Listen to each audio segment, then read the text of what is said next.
How to, how to. We all know would-be writers of novels, screenplays, and songs. I'm not attempting to judge if their work would be any good, but we all know them. "I have so many ideas," they usually say. "I just don't have time to do the work."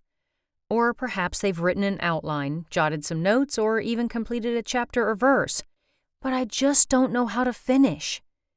In terms of profitability, this doesn't bode well for a would-be writer, unless they are writing your business how-to manual. Does your shop have one? It should. Unfortunately, I found most how-tos housed between the ears of the shop owners and not in a written format. That defines the issue of the business owner growing the business past him. The owner becomes the bottleneck. The staff members wait around to be told what to do. They watch the owner work very hard, and when a staff member leaves, the how-to walks out with them. The business owner then has to start over completely. By capturing the how-to, the shop won't be left without knowing how something is done, and the shop owner will not have to spend as much time getting someone up to speed on the how-to. You see, without documentation systems, you are people-dependent. You need to become systems-dependent instead. How-to manuals, also known as operations manuals, address specifics like how we talk to customers, how we sell jobs, how we price jobs, how we do all the things that we do every single day. So if you're not documenting that in a how-to manual, then it has very little value, and you really can't hold people accountable to all those systems and processes that are jumbling around in your head. Every business, no matter its size, needs to have standards in developing its own set of policies and procedures. It helps your business run smoother, especially when you're not there. Now, one key point about how-to manuals: they are always works in progress. They are never finished. They are living, breathing, organic works that have proven to work wonders on a bottom line. Whereas an author's unfinished work yields no profit, the ROI for a how-to manual can be substantial. Those are a lot of big claims for a little how-to manual, but stay with me. I'll back them up. Simple thoughts, simple concepts, challenging solutions. When we work with shop owners, our mantra is simple thoughts for simple concepts with challenging solutions. We teach timeless business principles, sprinkled with real business modeling that works. So we help shop owners maximize their profits so they can stack up cash. We take the wrenches and turn them up at a high speed, teaching them how to budget for profit, run daily operations, advertise and market their shop, and finally, implement leadership and management systems. And that's where the how-to manual comes in. I firmly believe that systems run the business and people run the systems, whether your shop is a franchise, chain, independently owned, or some other hybrid of these. If you take the time and take your time to document your systems, even the manual itself becomes invaluable. I knew a man who sold 18 stores and paid $1 million to retain the rights to his how-to manual. So while you are working through this process, be mindful of that next buyer or even a family member when the time comes for you to make that transition. But these manuals also help you transition from a business owner to a business leader. Believe it or not, Albert Einstein had the same notion in his line of work. His reasoning was, why clutter the mind when you can put it on paper and reference it later? That's why he had such a great note-taking system, filing system. Einstein also said, imagination is more important than knowledge. So whether you've never written a how-to manual or your current one is collecting dust, it's time to imagine how your shop's going to run and how you're going to operate this business. And you need to engage your staff in this process. Remember, if they're engaged, they will take ownership, and ultimately, they will be the ones operating the systems you will manage. Pearson's Law. There are 4 key characteristics of a how-to manual, and as the manager of systems, this is the type of information you will need. Financial information, to measure the effects of your how-tos. Leadership, must have clearly defined management. Strategy, the purpose, the why behind these how-tos. Tactical, the how that must always support the strategy. How-to manuals help apply Pearson's Law to your business. When performance is measured, performance improves. When poor performance is measured and reported back, performance improves dramatically. So, in your how-to manual construction, you want to have a way to input the performance standards, and then check back and make sure those performance standards are being met. In order to ensure a fair way to execute and measure performance, you all need to speak the same language. So to begin with, the how-to manual will be referred to as the HTM. MOCC, SOPs, and HTM. Next is our philosophy of Management on Cruise Control, or MOCC. When documented properly, your HTM will enable you to manage systematically, not people. This involves you spearheading the collection of systems and processes that run your business. Document them, organize and write them down, and educate staff. Once these tasks are completed, you can begin shifting to MOCC. But understand, even this will be a process unto itself. The next term is one you're probably already familiar with, the Standard Operating Procedures, or SOPs. These are the operational procedures that are written, and they're standardized to your shop. How we answer the phone, how we build estimates, how we sell a job, how we order parts, how we do brake work, you get the idea. In your business, you may have 1, 2, 100 systems. But if you're trying to manage people instead of systems and do not have your HTM, then you will have chaos, inefficiency, and you'll make less money. So let's break down the management process into 2 levels to help clarify the distinctions and how they impact your staff, your leaders, and you. Level 1 includes your daily operations, or daily ops.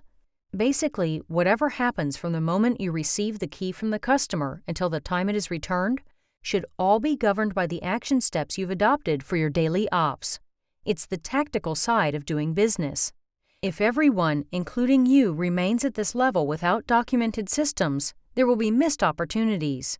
Everyone will be less effective and perhaps frazzled, including your customers. Level 2 is MOCC.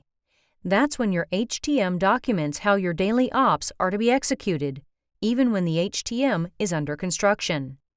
As a Level 2 manager, you are thinking tactically, step by step, about how you will create the pathways, processes, systems, and steps to support your business strategies. How it's going to walk like this, talk like this, feel like this, and work like this, using a proven operation concept. You are determining what needs to be done to move to where you want to be by utilizing tactical actions.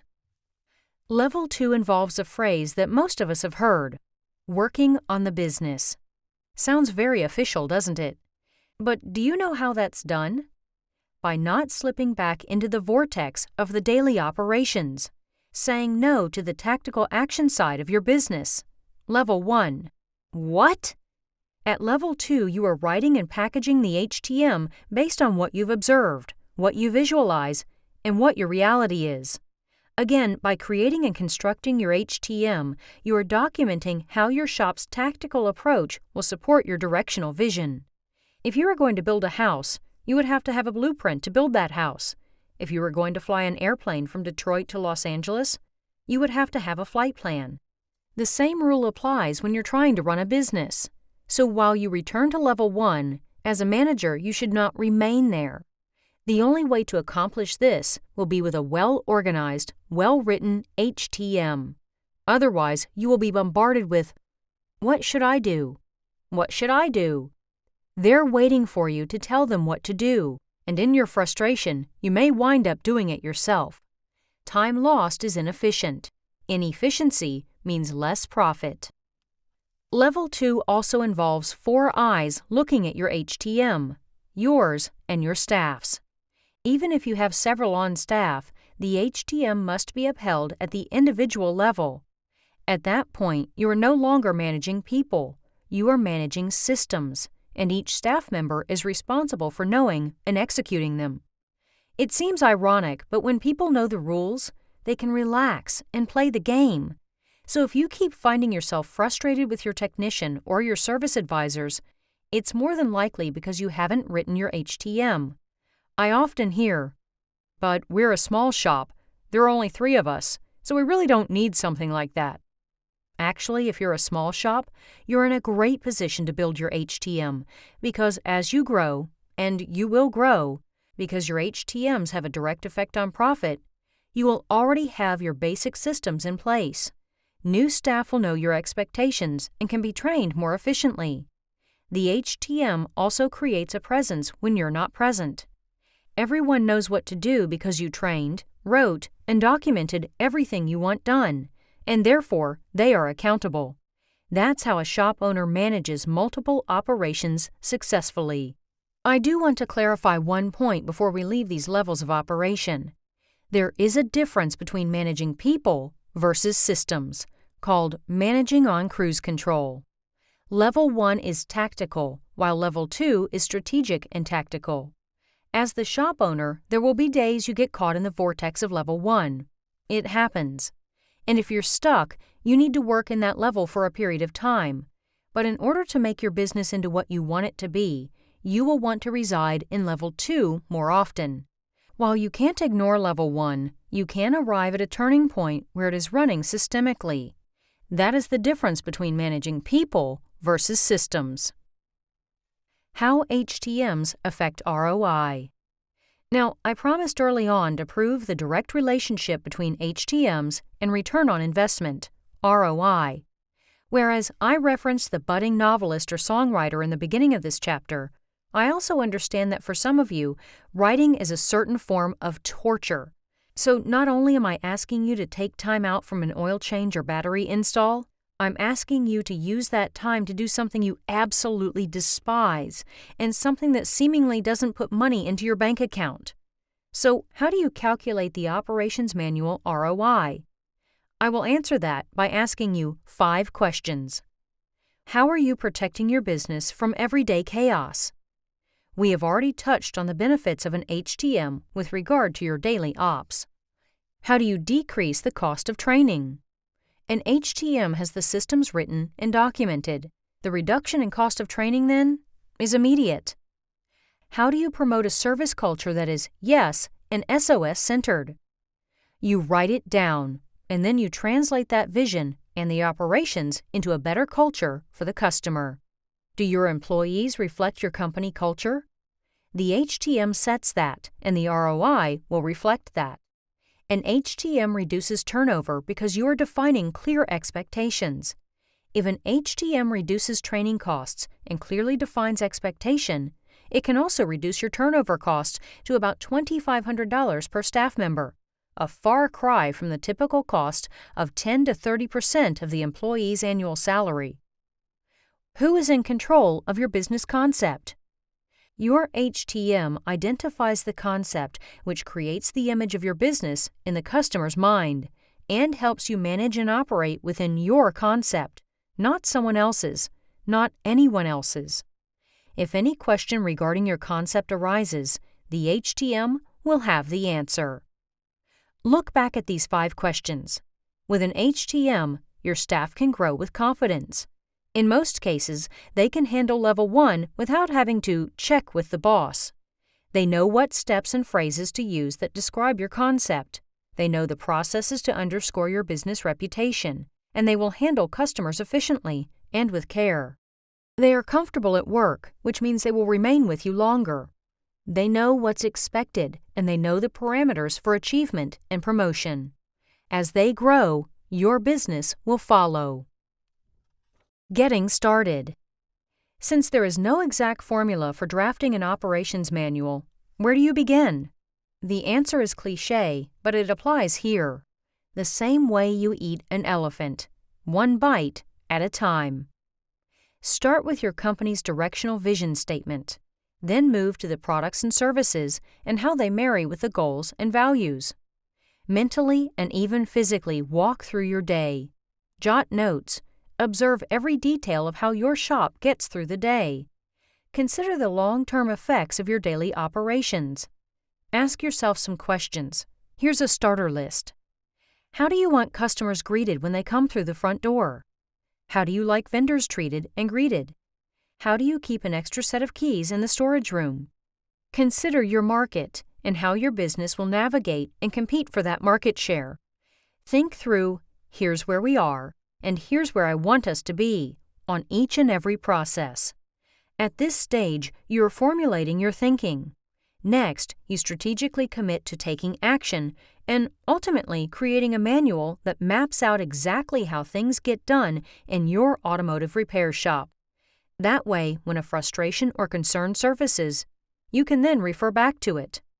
And finally, I'll just come right out and say it.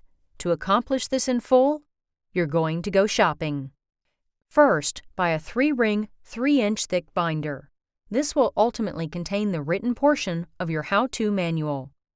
The working manual, which is a larger document and will be stored on your computer, will have folders and subfolders to store your documents, your versions, etc. You will need to come up with a filing system that's easy for you to remember. You will not need to print everything stored here into your hard copy how-to manual. Some of it may be referenced online. Other parts may be specifically for management. But the 3-ring binder should contain 10 key items that we will discuss here shortly. For now, just know that this binder should be accessible to any staff member at any time. Next, you will also need a file cabinet. Now, why would you need a file cabinet when you already have a computerized filing system? To keep any older documents and hard copies of items that are valuable for referencing, documents from a training session that you have or will attend, information that you've picked up in various places. Put these items in your file cabinet to keep yourself organized. Order the files in your filing cabinet as closely as possible to your operations manual. Again, we're tackling this elephant one bite at a time. Now, about your bookcase. Yes, your bookcase, because you will be storing valuable information for you and your staff to read. Divide this bookcase into the same configuration as your operations manual and filing cabinet, or at least as closely as possible.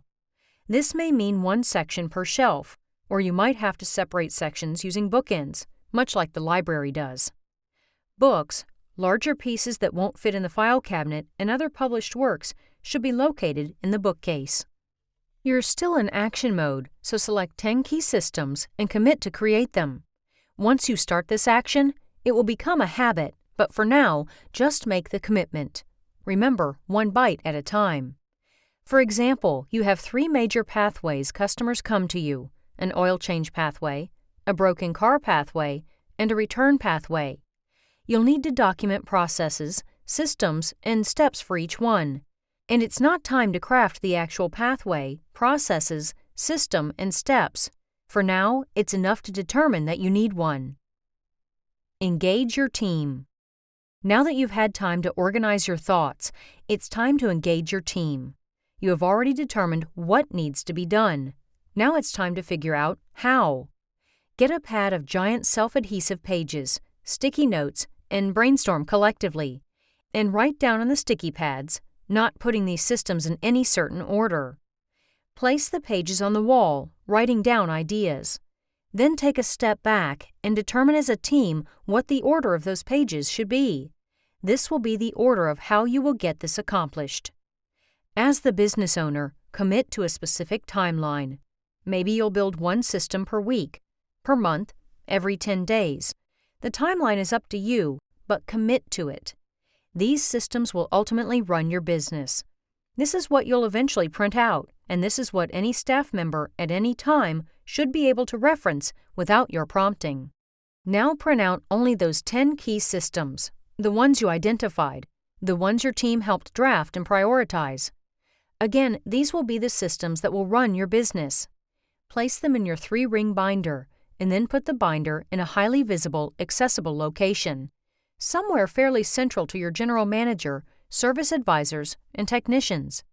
This way, when the GM notices a technician who is not in step with the how-to manual, perhaps by performing an oil change improperly, skipping an important quality control step, coming in late, or taking too many smoke breaks, They can tell the technician to take the binder and review the system for point 6, just as an example. After the tech reviews the specific system, they will review it with the general manager so that everyone is back on the same page. Or the next time your bookkeeper quits, everything that person does has been captured on paper, making it much easier to get a new bookkeeper up to speed. In fact, the lists of tasks will help you clarify what the job description will look like, and therefore make recruiting an easier process too. That's managing on cruise control. The alternative is to pull the person over and talk to them about the issue, look them in the eye and kind of point my finger at them. And that's managing people. With written, documented systems in place, you will transition to managing those systems, and your staff will actually execute them. Now, there are a couple of matters I want to caution you about. This how-to manual is never going to be finished, and it's never going to be perfect. It's never going to be the way you want it every single day. It's always under construction and reconstruction, because things change, and the one thing you can count on remaining constant is change. Takeaway. When the time arrives to engage your team, set up a workstation where you are presiding over the meeting, with items to create a peanut butter and jelly sandwich, including utensils, plates, napkins, even a glass and some milk. Keep these items hidden from view. Before you ask for their input on the 10 key systems you've identified, ask them to write down the steps for making a peanut butter and jelly sandwich. Select 2 or 3 at random and have them read the steps they've written. Follow their directions exactly. You may be spreading thin air onto a piece of bread. You may be reaching into the jelly jar with your bare hands. Remember, you are following their directions exactly as they read them to you. When someone delivers the proper steps, hold up the sandwich and ask if it's perfect. Is the jelly perfectly proportionate to the peanut butter?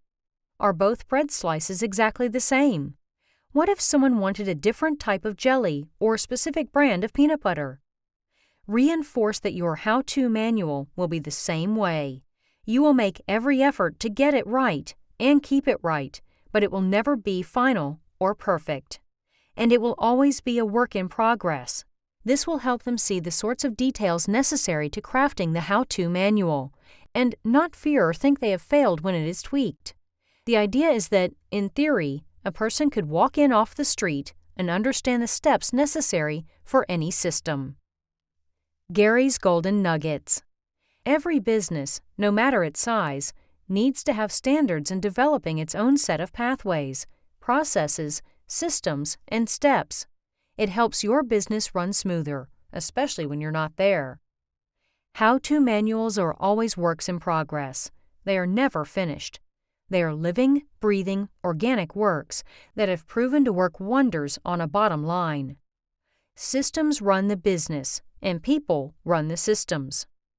There is a difference between management on cruise control and managing people. Since there is no exact formula for drafting an operations manual, you simply start with the steps we provided. Always, always engage your team in the HTM process.